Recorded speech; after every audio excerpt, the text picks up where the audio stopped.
Olá, tudo bem? Esse é o canal Conversa de Violonista. Meu nome é Luciano Moraes, pós-doutor em música pela Universidade de São Paulo. Eu trouxe para vocês mais uma leitura de um trecho importante desse livro, fundamental para o ensino e aprendizagem do violão, que é Escola Razonada da Guitarra, de Emílio Pujol. A gente poderia traduzir isso aí como Escola Raciocinada, Escola Racional do Violão, de Emílio Pujol.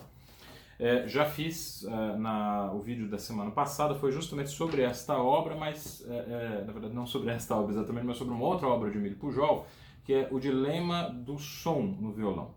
Explicando que na época do Pujol o uso de unhas não era ainda uma coisa hegemonicamente estabelecida, que existia a opção de tocar violão sem as unhas, e que os violonistas clássicos adotavam uma ou outra solução conforme uma série de critérios que não estavam muito bem sistematizados. O livro O Dilema do Som no Violão, do Emílio Pujol, que está inclusive aqui, ele é uma tentativa de responder a essa questão de maneira um pouquinho mais sistemática, discutir de maneira um pouco mais objetiva e subjetiva também, por que não dizer, né?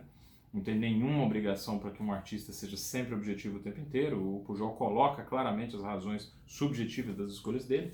Mas aqui eu queria trazer para vocês um outro texto, uma outra parte desse importante livro, que vai nos dar algumas noções importantes para levar adiante no nosso dia a dia, quando o assunto é estudo do violão. Quer dizer, tudo bem, o dilema do som do violão, como é que se toca com unha, se toca sem unha, isso é uma curiosidade histórica, historiográfica, porque hoje as unhas estão já é um ponto que não se discute muito mais, né, se toca violão com unha ou sem unha. O que se discute é cedro abeto, modelo australiano, modelo Torres. Existe um dilema do som no violão, eu falei sobre isso no final do vídeo passado, que que permanece hoje, né? Então o violão ainda parece que ele não tem ainda uma única solução hegemonicamente adotada. Nós ainda temos pelo menos duas possibilidades de tratar a sonoridade no violão moderno, e é interessante acompanhar a discussão que o Pujol empreendeu naquele tempo para ver se alguma coisa a gente pode aproveitar desse debate na nossa discussão hoje. Existem dilemas de som no violão atualmente. Mas vamos deixar isso aí para uma outra ocasião. Assistam o vídeo, se puderem, curta, compartilha. Aliás, não esqueça de curtir este vídeo também e todos os outros vídeos do canal. Mas eu queria conversar com vocês a respeito de umas dicas que o Emílio Pujol deu sobre método de estudo, né, que eu acho bastante interessante a gente discutir metodologia de estudo. É claro que um livro vai ter certas limitações para a gente discutir metodologia de estudo no violão, né? Mas a leitura dessas obras antigas são como se fosse assim, uma fonte inesgotável de ideias que ao longo do tempo nós vamos esquecendo, a gente vai perdendo o contato com essas fontes por uma questão de moda. A gente lê um texto do Emílio Pujol, ele parece muito rebuscado, parece muito apaixonado, como se o Pujol fosse um representante de uma era já ultrapassada, de uma época que não tem muito mais a nos dizer, porque o mundo moderno tem outros paradigmas. Adoro essa palavra, a palavra mais mal empregada da história da civilização ocidental, depois da palavra cristianismo, provavelmente é a palavra paradigma. O paradigma, você não muda o paradigma assim de uma hora para outra, não basta só você mudar a moda do vocabulário que as pessoas utilizam para que se mude o paradigma. A gente pode discutir isso em uma outra ocasião, mas eu estou tentando dizer com esse breve exemplo que as lições de vida, de música, de espiritualidade, no sentido materialista da espiritualidade, se é possível dizer isso, o espírito da obra de arte, o espírito do artista, tudo isso a gente ganha muito com uma leitura cuidadosa deste livro, tá?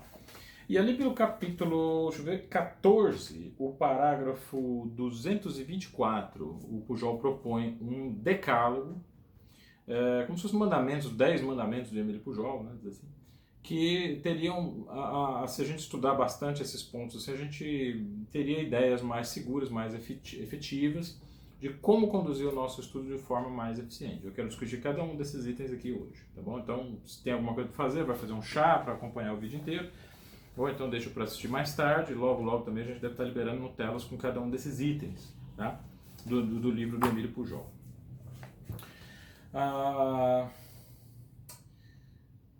Item 1. Saber o que se estuda e para que se estuda. Isso pode parecer uma coisa muito óbvia, né? A gente fala assim, mas eu estou estudando uma coisa para melhorar aquela coisa, na verdade? Não. Melhorar uma passagem é uma coisa extremamente vaga, porque a razão pela qual uma passagem é considerada ruim, ela está mal tocada, nunca é uma coisa só. E uma passagem que não está bem tocada pode não estar bem tocado por várias razões diferentes. E encontrar essa razão não é tarefa fácil. Essa é a razão pela qual uma das principais recomendações do canal Conversa de Violonista é: tenha um bom professor ou professora. Sem uma pessoa de fora que possa observar sistemicamente como que o estudante está funcionando, é muito difícil a gente, do lado de dentro do nosso próprio estudo, com todas as preocupações que a gente tem, localizar quais são os elementos que estão frágeis na execução da gente. Pode ser, por exemplo, um problema de ritmo, pode ser, por exemplo, um problema de colocação de posição, pode ser um excesso de movimento, pode ser uma questão assim de dois elementos integrados, dois elementos mecânicos integrados, que um deles não está completamente bem resolvido, então ele atrapalha o outro, tá? Por exemplo, vamos pensar em duas questões, uma determinada passagem no início do Capricho Árabe, por exemplo, de Francisco Tárrega. A gente tem uma passagem que é composta por ligados descendentes associados a saltos de posição. Qualquer um desses dois elementos técnicos, tanto o ligado descendente quanto o salto de posição, se não estiver bem resolvido na técnica do violonista, pode atrapalhar totalmente a passagem. É muito raro a gente conseguir encontrar uma execução no YouTube por pessoas normais, vamos dizer assim, concertistas consagrados internacionais. Claro que tem que ter isso bem resolvido, mas estou falando de mortais, né? É muito difícil a gente encontrar uma passagem, uma gravação de pessoas normais que tenha resolvido esse problema. E normalmente são pessoas que sabem mudar de posição e sabem fazer ligado descendente. Mas a combinação desses dois elementos é problemática. Daí vem a necessidade de conseguir identificar ou você mesmo, ou o seu professor, eu confio mais no seu professor, inclusive, que você estude a passagem para resolver um desses problemas. Então, o início, a introdução do Capricho Árabe de Tárrega, não adianta a gente simplesmente estudar lento até ficar mais rápido, até ficar no andamento desejado. Você tem que saber o que está estudando, ligados. Para quê? Para resolver o problema de salto de posição. Porque é possível estudar um elemento técnico para resolver outro.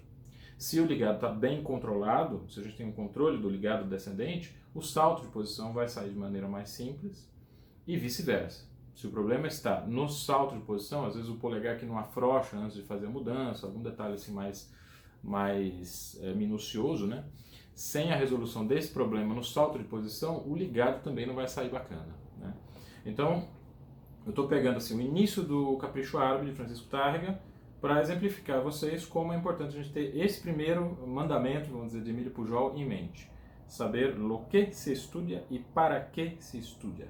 Saber o que você está estudando, para que você está estudando. Segundo mandamento do Decálogo de Emílio Pujol, constante no parágrafo 224 do livro A Escola Racionada de la Guitarra. Compreender não basta para que o estudo seja útil. É preciso realizar do melhor modo possível. Esse segundo mandamento já é um pouco mais problemático, tá? Porque ele está colocando aqui, agora sim nós podemos usar a palavra paradigma aqui bem empregada, um paradigma que é muito básico para a filosofia e para as artes da modernidade, vamos dizer assim. É verdade que eu estou usando essa palavra já num sentido bem problemático, porque modernidade, assim, o que é exatamente modernidade, a gente teria que definir muito claramente o que é modernidade. Para a discussão desse trecho aqui do livro, eu vou entender a modernidade como sendo o advento do método científico, tá certo? Então, a partir de Bacon, Descartes, esses filósofos que estabeleceram que você pode resolver um problema picando esse problema em várias partes, resolvendo todas essas partes separadamente e montando de novo aquela proposição já com as suas partes bem resolvidas. Isso funciona muito bem para montagem de avião, para construção de carro, para montagem de carroça, para construção de utensílios domésticos, mas não funciona tão bem assim para o desenvolvimento, vamos dizer, de conceitos ou de compreensão a respeito desses conceitos. A parte que ficou relegada às ciências humanas tem uma metodologia diferente para lidar com essas dificuldades. E a principal diferença entre uma compreensão humanista e uma compreensão mecanicista é justamente a palavra compreensão. Eu estou falando compreensão, mas é verdade, é verdade. Faz parte do processo de montagem de conceitos das ciências humanas a própria compreensão dessa montagem de conceitos, tá? Vou dar um exemplo. Imagine duas situações específicas, uma pessoa que está construindo um avião e uma pessoa que está procurando entender um fenômeno social. Tá? Nesse caso a gente tem aqui uma obra de um engenheiro e aqui nós temos um sociólogo. Ele está tentando compreender um fenômeno, por exemplo, por que algumas pessoas acreditam na cloroquina ainda hoje. Tá? Esse é um fenômeno social importante que está totalmente atualizado, mas que a gente precisa apresentar uma resposta do ponto de vista da sociedade. O outro exemplo, a construção de avião, é o seguinte: você tem toda uma teoria para a construção de avião, toda uma teoria de como é que o ar, a resistência do ar, como é que você recorta esse ar, os princípios da aerodinâmica, como que o peso é uma variável que está sujeita a estar passando um avião exatamente aqui nesse momento. Assim, a gente percebe que a primeira pessoa que imaginou que a estrutura daquele tamanho, aquele peso, poderia sobrevoar os ares, essa pessoa tem que ter feito muita conta, né? Ela tem que ter entendido muito bem o que são as relações de força, de peso, o que é o empuxo do ar. São elementos que são tratados primeiro em uma prancheta, depois você faz uma série de experiências, né? Muitas não dão muito certo as experiências, algumas experiências dão certo, você vai replicando essas experiências até chegar em um modelo protótipo, né, de um avião. E o que acontece a partir daí é você simplesmente replicar aquele modelo e aqueles princípios de construção. É aí que a gente entende a tecnologia, quer dizer, surge a tecnologia. A partir de um pensamento a respeito da técnica, a partir de um raciocínio, a partir de um raciocínio conceitual, a gente chega a desenvolver uma série de procedimentos que, se copiados adequadamente, a gente vai conseguir reproduzir aquele fenômeno. No caso do outro fenômeno que eu citei, o fato de muitas pessoas ainda acreditar que a cloroquina tem eficácia. Para que a gente consiga compreender esse fenômeno e desenvolver uma teoria consistente para explicar isso, é necessário fazer muita pesquisa de campo, é necessário fazer um levantamento, vamos dizer assim, das informações que estão disponíveis, e é preciso também que a gente faça uma espécie de radiografia social para entender a razão que leva as pessoas a acreditarem em umas coisas e não em outras. Na nossa sociedade brasileira, nesse momento, por exemplo, a gente tem um descrédito muito grande em relação à ciência. E esse descrédito, até certo ponto, tem a sua justificativa, porque a ciência está sempre se renovando, ela está sempre estabelecendo novos parâmetros. Então, em um momento você percebe que o café faz mal, no outro momento o café não faz tão mal assim. Aí você descobre que a gordura faz mal, mas a gordura do azeite não faz. Então, a ciência está sempre em movimento. E esse movimento, às vezes, é compreendido pelas pessoas como um sinal de insegurança. As pessoas percebem que o cientista, exatamente por ele mudar de ideia de tempos em tempos, quando novas evidências a respeito do fato aparecem, as pessoas entendem que ele não tem segurança. E é justamente o contrário. O cientista que tem segurança, ele sabe por quê. Naquele momento específico, você tem uma ideia, você tem uma noção, tá, de que esse fato está correlacionado com aquele. A partir do momento que novos fatos surgem à tona, que contestam esse fato, o cientista não tem o menor problema de abandonar aquela teoria inicial e seguir a outra. Ou seja, o método de trabalho da ciência é esse, ele sempre substituindo teorias antigas por novas, que são forçadas a serem renovadas por causa da imposição dos fatos. A cloroquina foi aventada como uma possibilidade de tratamento do Covid-19, mas muitas pesquisas também apontaram para o fato de que a recuperação desses pacientes se devia a outros processos, inclusive a própria genética dos pacientes, a própria condição imunológica. Enfim, foi muito difícil estabelecer uma correlação precisa entre o uso da cloroquina e a cura do Covid. Por essa razão, nenhum estudo científico sério teve coragem de afirmar categoricamente que a cloroquina tem uma relação na cura dos pacientes. Ou seja, tomar cloroquina para se curar de Covid equivale a tomar chá de esterco de vaca. Porque, afinal de contas, não tem nenhuma prova de que ele não ajuda na cura do Covid, não é verdade? Sim, mas não tem nenhuma comprovação de que ajuda. E a cloroquina pode, inclusive, causar infarto, dependendo do jeito que ela é utilizada, em que tipo de paciente que ela é utilizada. Por que isso é importante? Porque no segundo mandamento do livro Emílio Pujol ele diz: compreender não basta para que o estudo seja útil, há que se realizar do melhor modo possível. O processo que eu acabei de descrever, que compara a engenharia com a análise de fenômenos sociais, de que maneira que as pessoas recebem uma determinada informação, tem direta relação com essa colaboração mútua que existe entre a compreensão e a realização. Não basta que as pessoas compreendam o fenômeno através do qual alguns ainda acreditam na cloroquina como tratamento para o Covid. É preciso que se realize claramente uma pesquisa que possa, né, levar as pessoas a se convencerem, ou, né, se for o caso, de que aquilo não funciona. E todo mundo sabe, todo mundo que tem parente, né, que tem rusga com política, sabe muito bem que a coisa mais difícil é você convencer uma pessoa de algo que ela não quer acreditar. A compreensão, no caso do estudo do violão, não é uma coisa que surge simplesmente a partir de uma especulação teórica. Ela surge a partir de uma realização que pode ser positiva ou pode ser negativa.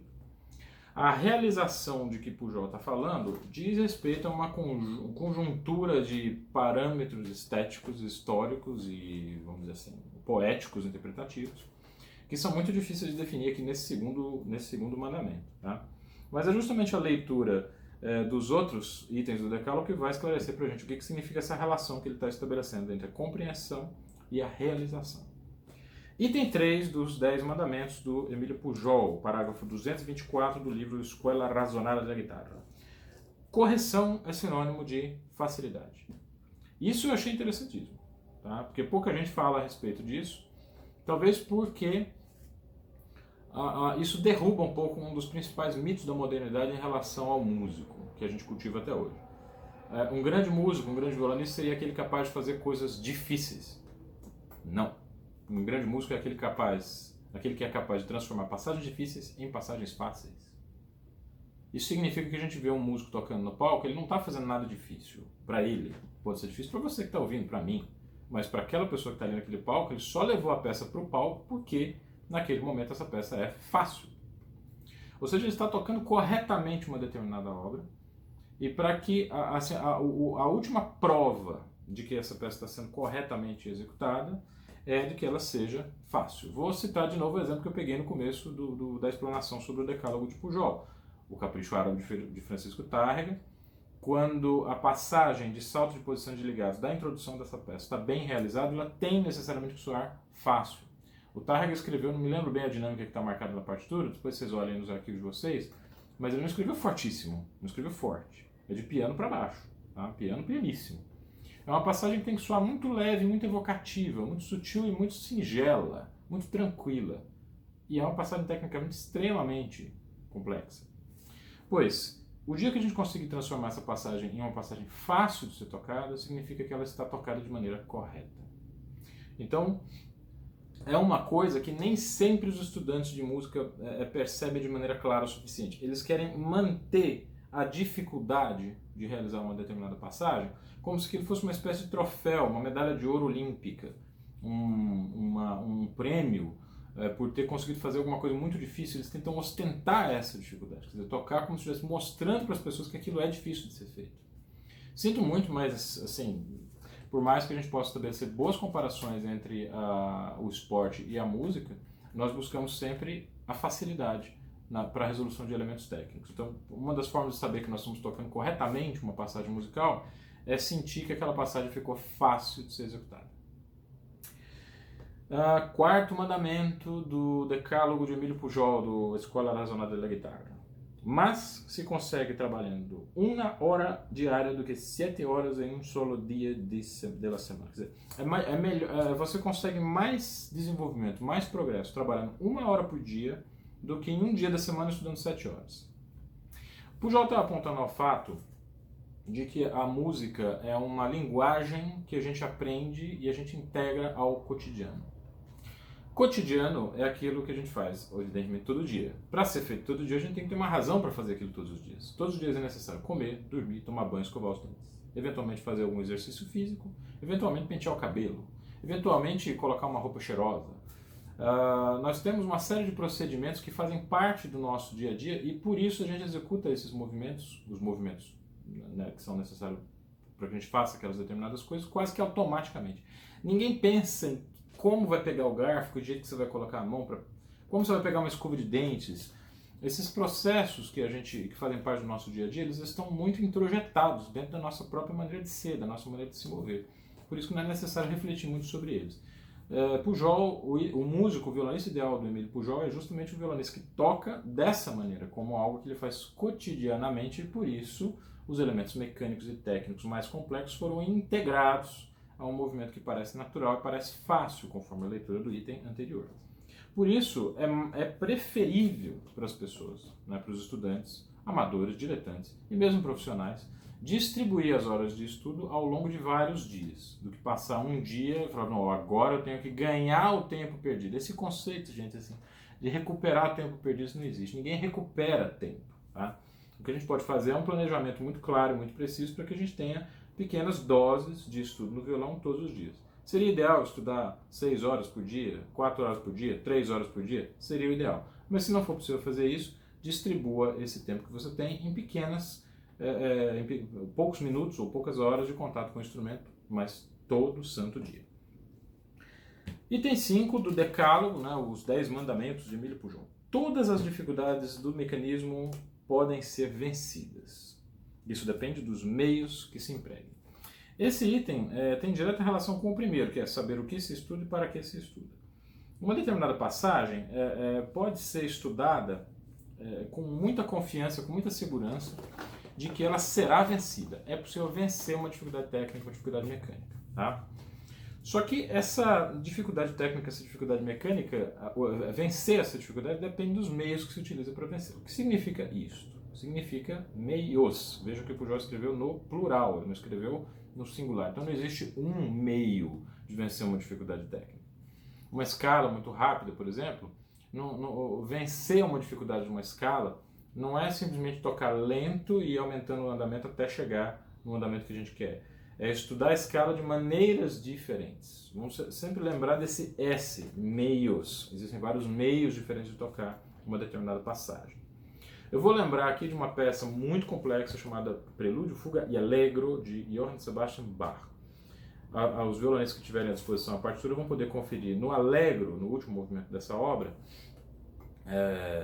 uma série de passagens. Assim, é muito comum acontecer ali que a gente tem muita coisa acontecendo na região aguda, tá?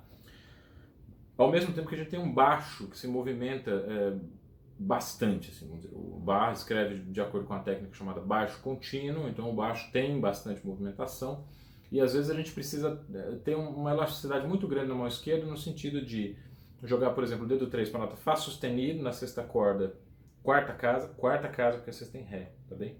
E na primeira corda está acontecendo uma série de movimentos melódicos, do Fá sustenido, Sol, Lá, o Ré. Você prender esse dedo 3 lá em cima, depois esse baixo Fá sustenido vai cair aqui para o Mi, enquanto o dedo 4 está ali na primeira corda. Essa grande extensão de uso dos dedos é uma coisa que pode ser extremamente cansativa, extremamente fatigante para que o violonista trabalhe. Como é que se resolve esse tipo de dificuldade? Encurtando o espaço geográfico, vamos dizer, dessas passagens. Ao invés de pegar o Fá sustenido na sexta corda, na quarta casa, pega o Fá sustenido na quarta e trabalha aquela passagem com o baixo no lugar errado. Sim, estou recomendando que se estude as peças com as notas erradas, mas sabendo que essas notas estão erradas, sabendo por que você está estudando naquele momento com as notas erradas. A passagem vai ficar circunscrita a um espaço de 4 cordas. O violonista vai utilizar as cordas só 1, 2, 3 e 4. Ele não vai precisar esticar tanto o dedo para chegar até a sexta corda. Com o tempo, à medida que aquilo fique fácil, de acordo com o terceiro mandamento do Emílio Pujol, quando a coisa ficar fácil, significa que ela está certa, aí você coloca esse dedo 3 na quinta corda, por exemplo, aumentando um pouco o espaço de colocação dos dedos da mão esquerda. E depois de um tempo você utiliza as notas originais como estão escritas. Isso é uma maneira de estudar a peça que, assim, você subverte totalmente o texto, né, as notas que estão escritas, mas ao mesmo tempo a gente tem um ganho muito grande, porque nós transformamos a passagem muito difícil em uma passagem relativamente fácil e vamos ganhando resistência para que essa passagem fácil se torne cada vez mais simples na forma original e não na forma transformada, que foi a que a gente utilizou para começar o estudo. Tá? Então, isso é uma forma da gente pensar em um meio para vencer uma dificuldade mecânica. Nós podemos passar horas aqui comentando sobre outros meios de vencer dificuldades mecânicas, mas é essa possibilidade de usar vários meios diferentes para estudar e resolver problemas técnicos que fez com que o quinto mandamento do Emílio Pujol aqui fizesse sentido. Todas as dificuldades do mecanismo, né, da mecânica, podem ser vencidas. Isso depende dos meios que se empregam. Emílio Pujol, Decálogo, do livro 1 da Escola Nacional da Guitarra, parágrafo 224, item 6. A flexibilidade, elasticidade e força dos dedos são a base da virtuosidade mais assombrosa. A memória, a agilidade mental e a audácia são os seus complementos. Quando ele fala de virtuosidade, ele está falando de um estágio muito final do desenvolvimento dos violonistas. Aqui eu vou convidar todos os usuários do canal a assistirem os vídeos de violonistas consagrados. Julian Brin na execução do Rondó, do Dionísio Aguado, por exemplo, ou Andrés Segovia na execução da Sonatina em Lá maior de Federico Moreno Torroba, Enfim, vários, eu poderia elencar vários aqui, mas fiquem com esses dois, eu vou deixar aqui na descrição do vídeo completo, né, no canal do YouTube. Flexibilidade, elasticidade e força dos dedos. Percebam que ele está colocando aqui três itens que são, não vou dizer que sejam antagônicos, porque flexibilidade tem a ver com elasticidade, mas esses dois elementos não têm a ver com força. Quanto mais força a gente emprega, menos elasticidade e menos flexibilidade. Pelo menos essa é a regra geral. O desafio está, então, em desenvolver uma técnica que a gente consiga aprofundar tanto a força, a capacidade de realizar a força da mão, mas sem perder a flexibilidade e sem perder a agilidade. É por isso que os estudos mais bem-sucedidos, os processos de desenvolvimento pedagógico mais bem-sucedidos, são justamente aqueles que desenvolvem a capacidade técnica dos estudantes passo a passo. Não se pode desenvolver só a flexibilidade sem desenvolver a força, mas só a força também vai levar a um recrudescimento dos movimentos, vamos dizer. A gente vai perdendo em flexibilidade e em agilidade quanto mais consegue força. Então é preciso trabalhar esses três elementos juntos. Esses são os aspectos mais exteriores de uma execução virtuosística, são os aspectos que dizem respeito mais à mecânica e ao balé dos dedos, vamos dizer assim.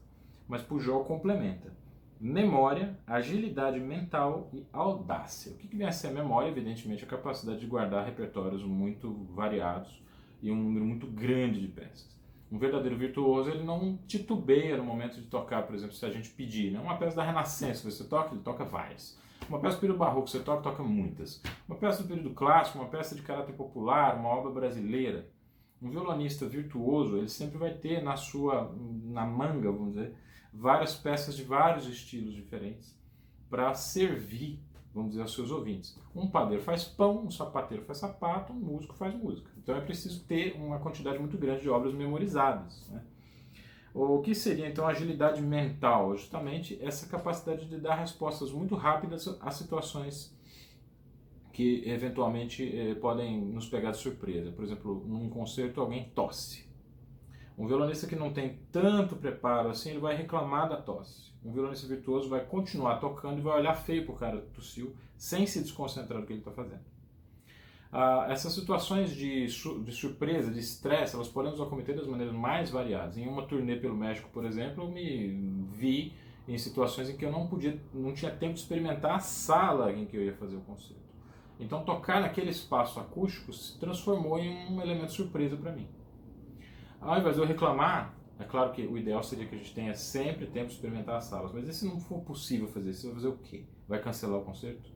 É preciso ter alguma agilidade mental. Eu não estou dizendo que eu sou um virtuoso, mas eu estou dizendo que naquele momento eu tive que utilizar de uma habilidade que é atribuída aos virtuosos, para que eu pudesse ter uma resposta clara, rápida e eficiente em relação à sala em que eu estava tocando e que eu caí de lá meio que já quase na hora do concerto.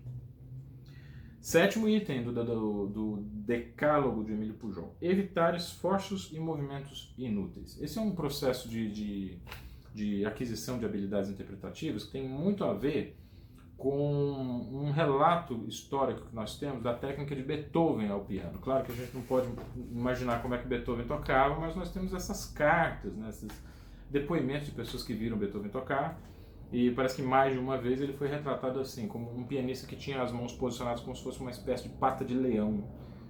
A pata do leão é interessante, essa metáfora, porque todo mundo sabe que os dedos eles são muito móveis, mas o leão tem os dedos muito curtinhos e felpudos. Então você não vê o movimento dos dedos, tá? Então essa comparação é muito interessante, ela indica que Beethoven tinha uma técnica econômica.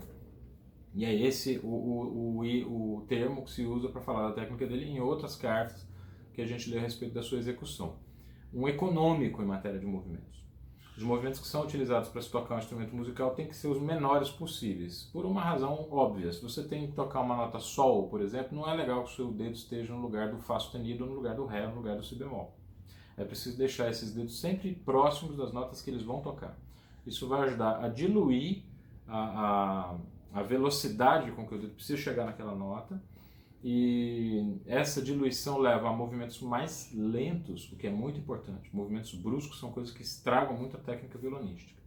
Esses movimentos bruscos precisam ser evitados, e a forma mais eficiente de evitar os movimentos bruscos é justamente mantê-los o mais próximo possível daquelas notas que vão ser utilizadas no próximo instante. Tá?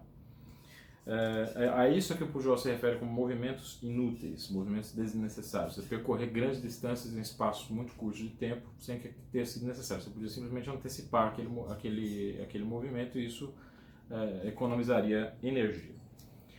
O 8º mandamento do Decálogo do Émile Pujol, ele escreve: observar com o maior cuidado as indicações do autor ou do professor. Aqui eu queria chamar a atenção de vocês, porque o livro Escola Razonada da Guitarra, do Émile Pujol, parece ser um livro para autodidatas. Ele meio que dá todas as dicas de como tocar bem, de que maneira aperfeiçoar a sua execução, como se não fosse um livro-texto para ser seguido em uma escola, né? O próprio Pujol reclama, no início do volume 1, de uma falta de institucionalização do violão. Quer dizer, o violão não está nos conservatórios, ele não é um instrumento oferecido pelas principais escolas de música, as escolas de música oficiais, vamos dizer assim. Então ele tem essa reclamação, essa queixa. E, no entanto, ele escreve um livro que é meio que direcionado para uma única subjetividade, para um único leitor. Mas em alguns pontos específicos nós percebemos aqui, salta do texto do Émile Pujol, a importância que ele dá ao professor. No item 8, esse que nós estamos discutindo, o Pujol ele coloca a importância dos conselhos do professor como sendo algo comparável à importância dos conselhos do compositor. Ou seja, ele parte do princípio que alguém, para ser professor de violão, tem que ter uma autoridade musical e um conhecimento da obra que ele está passando para os seus alunos comparável do próprio compositor que escreveu aquela obra. Evidente que Pujol também está levando em consideração aqui a contingência histórica de que as partituras para violão não têm tantas indicações musicais assim. Foi preciso esperar a Tárrega para que a gente tivesse realmente indicações musicais bastante detalhadas a respeito da execução. Vocês podem dizer que isso é uma coisa do romantismo, mas Beethoven, que é um contemporâneo de Fernando Sor, já é bastante detalhado em relação à dinâmica, articulação, os staccatos, legatos, o caráter das peças que ele quer ouvir. Mozart também, sempre que ele quer uma articulação diferente do que era ordinário, do que as pessoas faziam normalmente, ele marca nas partituras. Mas em Fernando Sor é possível a gente percorrer quilômetros de música sem que tenha nada além de indicações muito prosaicas de piano forte. Então, nesse caso, eu preciso conhecer a linguagem. E como é que se faz para conhecer a linguagem? Estudando com alguém que conhece a linguagem, um professor. O professor, conhecendo a linguagem, ele vai ter tanta autoridade quanto o compositor para descobrir ou sugerir formas de execução daquela passagem musical especificamente. Tá? Então, esse aqui é um momento em que o Pujol presta um tributo realmente muito comovente à importância do professor na vida da formação do artista. Basicamente, o professor tem tanta importância quanto o próprio compositor. Item 9 do Decálogo de Émile Pujol: escutar-se constantemente para corrigir-se ou melhorar-se. Esse é um conselho que pode parecer extremamente redundante porque a gente trabalha com música, certo? O violão é um instrumento musical, a gente toca músicas, então seria preciso que a gente ouvisse aquilo que a gente está tocando. Mas olha, veja a diferença de atitude de um concertista e da plateia desse concertista. Enquanto a plateia está completamente relaxada, sentada, sem fazer nada do ponto de vista físico, ela está com as capacidades mentais, cognitivas, a atenção toda voltada para o som que está chegando até ela, o concertista está suando, tremendo, nervoso, preocupado, se mexendo, se movendo, analisando luz ali, às vezes o holofote atrapalha, às vezes a própria presença do público atrapalha. É uma situação absolutamente complicada, porque ele está trabalhando com vários elementos que estão interagindo ao mesmo tempo. Por isso que o Pujol fala no item 6, né, que a agilidade mental é uma característica do virtuoso, porque o momento de execução pública de uma peça, você não sabe o que pode acontecer. Não sabendo o que pode acontecer, é preciso ter essa capacidade de resposta o tempo todo. Então, não é só, entre aspas, né, com o som que o violonista precisa se preocupar. Ele tem que preocupar com os seus dedos, ele precisa se preocupar com a sua técnica, com a velocidade, e às vezes a audição acaba ficando em segundo plano. Nesse momento é importante a gente parar tudo, largar o violão, esfriar a cabeça, tomar uma água e voltar ao estudo quando a gente estiver com condições para prestar atenção em tudo muito bem. Tá? Então é muito fundamental que a gente não perca jamais de vista o som.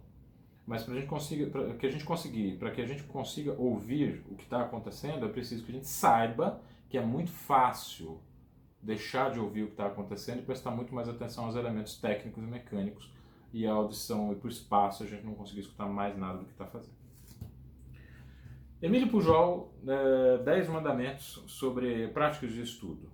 Parágrafo 224 da Escola Razonada da Guitarra. Tocar pouco e bem é mais difícil que tocar muito. O mérito está em tocar muito e bem. É claro que ele está falando aqui da quantidade de estudo, né? Esse item 10 aqui se conecta com o item 4, depois vocês confiram lá. Tocar pouco e bem é mais difícil que tocar muito, ponto. Tocar várias horas, o que o Pujol está dizendo é que tocar várias horas não é difícil, não é muito complicado você desenvolver uma resistência que te dê capacidade, que te dê condições de estudar várias horas ao violão. É lógico que você tem um processo de canseira, você tem um processo de resistência muscular que precisa ser dominado, precisa ser controlado, mas via de regra não é muito difícil você conseguir essa resistência para passar várias horas estudando um instrumento. O problema é que a partir dessas várias horas é muito fácil de estudar mal. Tem a ver com o item anterior que eu comentei. É tanta coisa para produzir uma nota no violão que a gente se distrai muito frequentemente do elemento sonoro. E quando a gente está preocupado com o elemento sonoro e está preocupado com a sensação de facilidade durante o estudo, ali sim a gente consegue tocar bem. Então isso significa tocar pouco e bem. Então vamos tentar manter a concentração durante um determinado momento e parar de estudar a partir do momento que essa concentração, a gente percebe que essa concentração se diluiu. Você começa a pensar em outras coisas, olha que bolinha bonitinha, nossa, essa estante de madeira legal, olha, entardecer, olha, agora ficou de noite, ou o ruído externo da casa. Quando a gente está com a concentração dispersa, é melhor sair do quarto de estudo e interagir com as pessoas. Converse com eles, converse com a mãe, com o pai, com o cônjuge, com as pessoas que estão em volta, que moram com você na sua casa. Interaja com elas, para que o estudo não faça falta na convivência social. Guarde os momentos de estudo somente para aqueles períodos em que realmente você sabe que pode dedicar toda a atenção mental ao que você está tocando, ao que você está realmente fazendo. Tá? Só que aí o Emílio Pujol completa esse mandamento com a frase: o mérito está em tocar muito e bem. Ou seja, se a gente leva o violão com uma certa seriedade, o tal do muito é preciso que tenha uma importância na nossa vida. Então não basta simplesmente tocar bem durante poucas horas. Para que a gente se profissionalize no violão, é preciso transformar essas horas em algo que realmente tenha bastante extensão durante o dia. Né? Afinal de contas, estamos falando de profissionalização. Se estamos falando de profissionalização, estamos falando de nossa atividade principal. Teoricamente, a pessoa que se diz violonista, ela passa a maior parte do seu tempo tocando o instrumento. E todas as outras atividades que são auxiliares dessa carreira, dessa profissão, como se produzir, gravar vídeo, organizar iluminação, organizar sala para produção de vídeos, fazer contatos com empresários, organizadores de concerto, tudo isso tem que ocupar um espaço menor do tempo. A maior parte do tempo tem que ser realmente voltada para o estudo do violão, do instrumento, né? E para o desenvolvimento dessa arte. Aqui está, então, no parágrafo 224 do Escola Razonada da Guitarra, do Emílio Pujol, um conjunto de 10 mandamentos que deveriam ser emoldurados na parede assim, de todos os estudantes, para que a gente prestasse atenção neles durante todo o tempo que a gente está tocando. E eu acho interessante que os professores leiam esses mandamentos e discutam com seus estudantes. Porque é uma forma bastante eficiente, eu considero, né? Introjetar esses conselhos e transformar esses conselhos em um elemento propulsor do aumento da qualidade do estudo ao violão, tá bem? Esses mandamentos estão então no livro 1, Escola Razonada da Guitarra, um livro publicado em 1950 e bola, né? Primeira publicação em 1956, mas é um trabalho que foi escrito em 1933 ou 34, algo assim. É um trabalho que já deveria estar, digamos, ultrapassado, mas o trabalho e o cuidado com que Pujol escreveu essa obra foram tão grandes que é uma obra que continua dialogando conosco até hoje. Leiam Escola Razonada de Emílio Pujol para melhorar a relação de vocês com o instrumento. Um abraço para vocês e até o próximo Conversa de Violonista.